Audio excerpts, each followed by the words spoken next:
नमस्कार, मैं हूं विनीत। आज है 15 अगस्त और दिन है शनिवार। आपका स्वागत है समय बुलेटिन टॉप 25 में। सबसे पहले आप सभी देशवासियों को आज स्वतंत्रता दिवस की 80वीं वर्षगांठ पर ढेरों शुभकामनाएं। अब आइए नजर डालते हैं उत्तर प्रदेश की आज की बड़ी खबरों पर। यूपी पुलिस के 12 अफसरों को राष्ट्रपति वीरता पदक। प्राइवेट स्कूलों के 3 लाख टीचरों को कैशलेस इलाज की सुविधा। SBI क्लर्क भर्ती शुरू, ग्रेजुएट कर सकते हैं आवेदन। सड़क खराब हुई तो ठेकेदार पर 50 लाख तक का जुर्माना। 7 महीने में 254 मौतें, गाजियाबाद में बढ़े सड़क हादसे। फरीदाबाद के संदिग्ध आतंकी मॉड्यूल की जांच लखनऊ पहुंची। यूपी में बारिश का दौर जारी, 16-17 को भारी बारिश का अलर्ट। अब बाकी के समाचार देखते हैं विस्तार से। यूपी पुलिस के 12 अफसरों को राष्ट्रपति वीरता पदक। स्वतंत्रता दिवस पर यूपी पुलिस के 12 अफसरों को राष्ट्रीय वीरता पदक से सम्मानित किया जाएगा। 81 पुलिसकर्मियों को उत्कृष्ट और सराहनीय सेवा पदक मिलेगा। इसमें STF के शहीद इंस्पेक्टर सुनील कुमार भी शामिल हैं, जिन्हें मरणोपरांत पदक दिया जाएगा। सुनील कुमार शामली में बदमाशों से मुठभेड़ के दौरान गोली लगने से शहीद हुए थे। फायर सर्विस के 16 कर्मियों को भी वीरता पदक मिलेगा। बांदा के गांव में हर घर से सेना की तैयारी। बांदा के यमुना किनारे बसे बेंदा और जौहरपुर गांव में हर घर में सैनिक। सेना में भर्ती होना युवाओं की पहली पसंद है।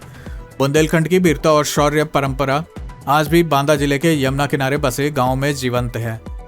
इन गांवों के युवाओं को देश सेवा के लिए प्रेरित करने में यहां के बलिदानी सैनिकों की महत्वपूर्ण भूमिका है। ग्रामीणों का कहना है कि देश की सेवा करना सबसे बड़ा धर्म है। सुबह होते ही गांव के मैदानों और सड़कों पर युवा दौड़ और दूसरे शारीरिक तैयारी करते हैं। हाल ही में बेंदा, जौहरपुर और अमलीकौर के करीब आधा दर्जन युवा सेना में भर्ती हुए हैं। राज्यपाल ने कहा, बेटियां ताकतवर बनो और हर चुनौती से लड़ो। झांसी में बुंदेलखंड विश्वविद्यालय के दीक्षा समारोह में राज्यपाल आनंदीबेन पटेल ने छात्राओं का हौसला बढ़ाया। उन्होंने कहा कि झांसी की रानी की तरह हिम्मत रखें और हर चुनौती का सामना करें। उन्होंने छात्राओं से खुद में ताकत पैदा करने की बात कही।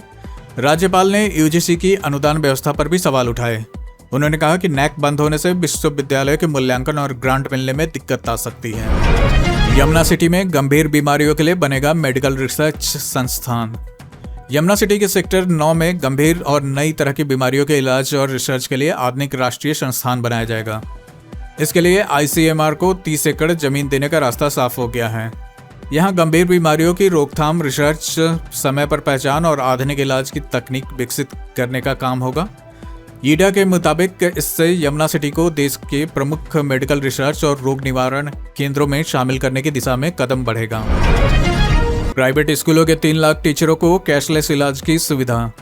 यूपी की योगी सरकार अब प्राइवेट स्कूलों के शिक्षकों को भी कैशलेस चिकित्सा का लाभ देने की तैयारी कर रही है।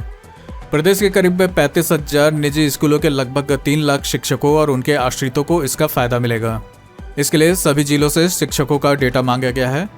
वहीं सरकारी स्कूलों के करीब 10 लाख बच्चों को 1200 रुपए देने की भी। गाजियाबाद के छोटे उद्योगों को टैक्स में बड़ी राहत। गाजियाबाद की करीब 1,14,000 छोटी और सूक्ष्म औद्योगिक इकाइयों को संपत्ति कर में बड़ी राहत मिल सकती है। नए प्रस्ताव के तहत उन्हें औद्योगिक के बजाय आवासीय श्रेणी में रखा जाएगा। इससे इन इकाइयों पर पड़ने वाला टैक्स का बोझ कम होगा। अब तक इनसे व्यावसायिक दरों पर टैक्स लिया जाता था। सरकार का कहना है कि इससे जिले में निवेश और रोजगार बढ़ने में मदद मिल सकती है। मध्यम और बड़े उद्योगों को इस प्रस्ताव का लाभ नहीं मिलेगा। SBI क्लर्क भर्ती शुरू, ग्रेजुएट कर सकते हैं आवेदन। स्टेट बैंक ऑफ इंडिया में जूनियर एसोसिएट यानी क्लर्क के 9,124 पदों पर भर्ती शुरू हो गई है। ग्रेजुएट और फाइनल ईयर के छात्र भी आवेदन कर सकते हैं। आवेदन की आखिरी तारीख 31 अगस्त 2026 है। उम्मीदवार की उम्र 20 से 28 वर्ष के बीच होनी चाहिए। चयन प्रीलिम्स, मेंस और स्थानीय भाषा टेस्ट के जरिए होगा। चुने गए उम्मीदवारों का मूल वेतन 24,050 रुपये से 64,480 रुपये तक का होगा। सामान्य OBC और EWS उम्मीदवारों के लिए फीस 750 रुपये है। यूपी में आउटसोर्स नौकरियों के लिए रजिस्ट्रेशन जल्द। उत्तर प्रदेश में जल्द ही आउटसोर्स के जरिए नौकरियां आने की तैयारी है। अभी प्रदेश में करीब 2,70,000 आउटसोर्स कर्मचारी काम कर रहे हैं। सभी विभागों की आउटसोर्स भर्तियां एक व्यवस्था के तहत होने पर कर्मचारियों की संख्या 3,50,000 से ज़्यादा हो सकती है। अलग अलग स्तर की नौकरियों के लिए हर महीने 20,000 से 40,000 रुपये तक का वेतन तय किया गया है। इसके अलावा कर्मचारियों को दूसरी सरकारी सुविधाएं भी मिलेंगी। सड़क खराब हुई तो ठेकेदार पर 50 लाख तक का जुर्माना। 15 अगस्त से मोटरयान अधिनियम में किए गए 29वें संशोधन लागू होंगे। नियमों में ड्राइविंग लाइसेंस, जुर्माने और सड़क हादसों से जुड़े कई बदलाव किए गए हैं। सड़क की खराबी से हादसा होने पर जिम्मेदार संस्था या ठेकेदार पर 50 लाख रुपए तक का जुर्माना लग सकेगा। बिना परमिट वाहन चलाने पर 20,000 रुपए तक का जुर्माना होगा। लाइसेंस की अवधि खत्म होने के बाद भी 30 दिनों तक वह वैध रहेगा। वाहन रजिस्ट्रेशन और मालिकाना हक बदलने के मामले में अपील की समय सीमा भी 14 दिन से बढ़ाकर 30 दिन कर दी गई है।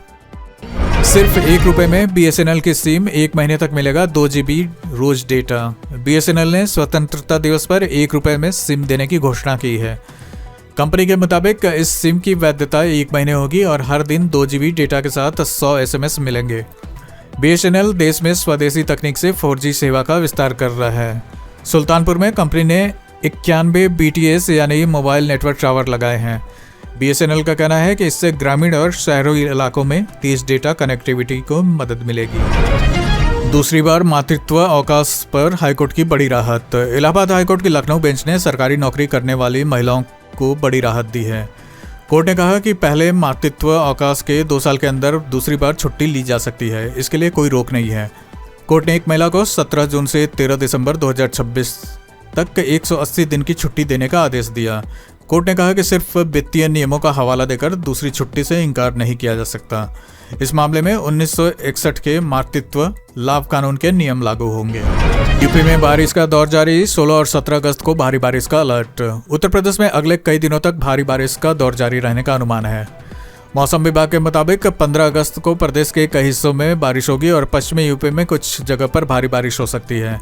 16 और 17 अगस्त को पूर्वी और पश्चिमी उत्तर प्रदेश में कुछ इलाकों में भारी बारिश का अनुमान है, जबकि 17 और 18 अगस्त को पूर्वी यूपी में ज़्यादातर जगहों पर, जबकि पश्चिमी यूपी में कई जगह पर गरज चमक के साथ बारिश हो सकती है।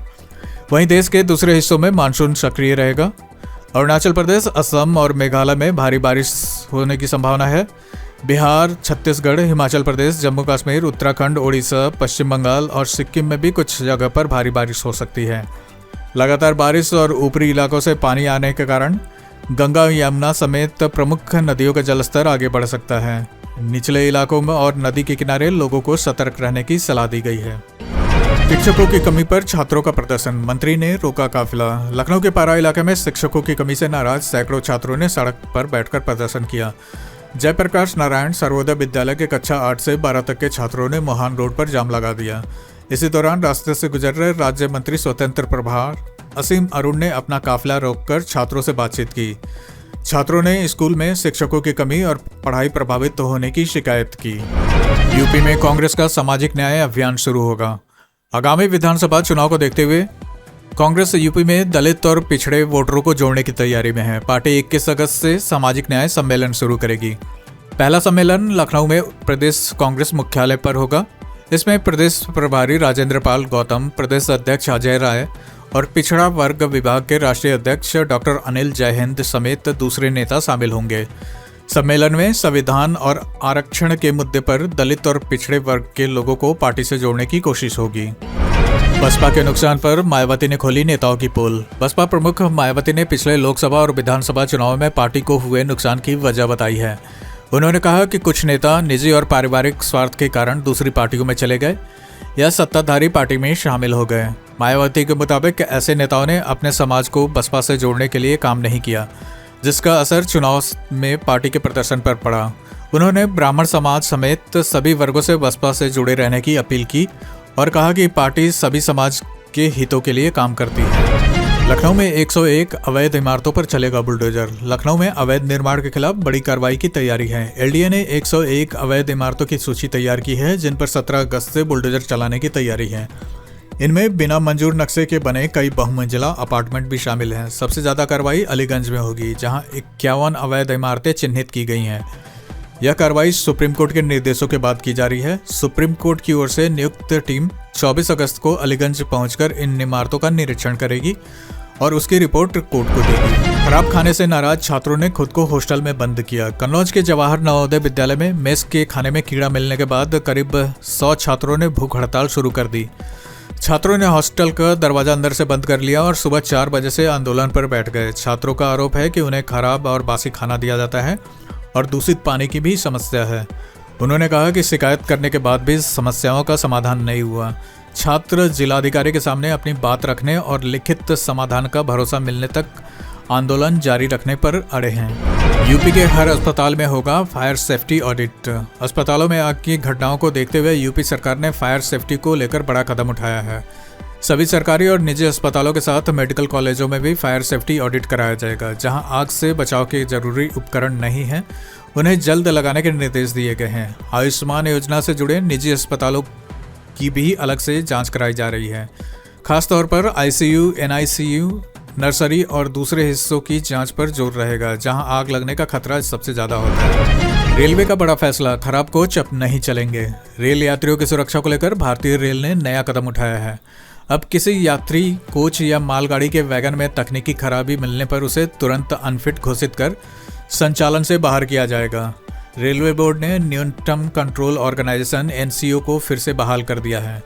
मरम्मत के बाद वर्कशॉप या शेड से निकलने वाले किसी भी कोच या वैगन को एनसीओ के फिटनेस प्रमाण पत्र के बिना पटरी पर नहीं उतारा जा सकेगा। इसका मकसद खराब कोच या वैगन से होने वाले हादसों का खतरा कम करना है। फरीदाबाद के संदिग्ध आतंकी मॉड्यूल की जांच लखनऊ पहुंची। फरीदाबाद में सामने आया संदिग्ध आतंकी मॉड्यूल और दिल्ली के लाल किला इलाके में हुए कार धमाके की जांच लखनऊ तक पहुंची है। UP ATS, Jammu Kashmir police और लखनऊ पुलिस की संयुक्त टीम ने 11 नवंबर 2025 को लखनऊ में 2 जगह छापेमारी की थी। टीम ने लालबाग स्थित पुस्तैनी घर और मड़िया गांव के आईएम रोड स्थित डॉक्टर परवेज अंसारी के घर पर तलाशी ली।